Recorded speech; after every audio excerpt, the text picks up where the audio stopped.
Se eho a wotrim na waye ho adwuma anase wako na se enkwa. Bomodi ahwe video we kosi awiye.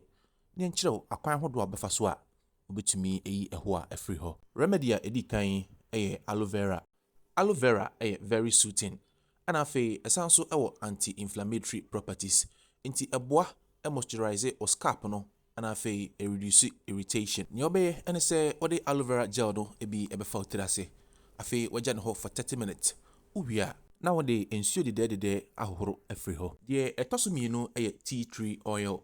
Tea tree oil yi se ope bi ato a obenye bi ato beauty shops ahodo nyina. Potent antifungal properties a combat fungus a de dandruff anase ehoa eba no. Fa 5 drops of tea tree oil egu 2 tablespoons of coconut oil mu. Obeka fra se uwia ode be massage utirase. Afei jama ade enche so. Sa ade enche so a fensio dede ahohoro. Wobetumi ayisu apple cider vinegar nso. Fa apple cider vinegar kakra egu ensuo glass bakum. Uwia fa hohoro trase. Jane ho for 15 minutes. Uwia wobetumi ahohoro. Afei coconut oil. Coconut oil hydrate o scalp no.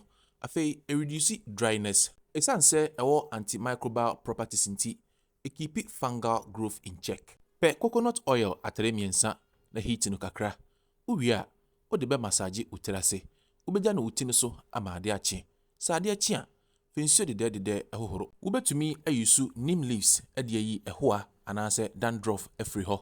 Ne obeye ne se obepe neem leaves na wanoa. Se hura tiesi ho na enjo. Se dwo a fa hohoro utirase. Afei lemon juice. Fa fresh lemon juice fafa utirase. Afei ubeja no ho for 10 minutes.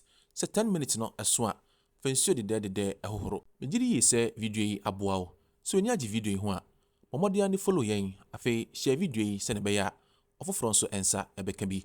Ya fra me Israel mensa gota na ahai good living Ghana.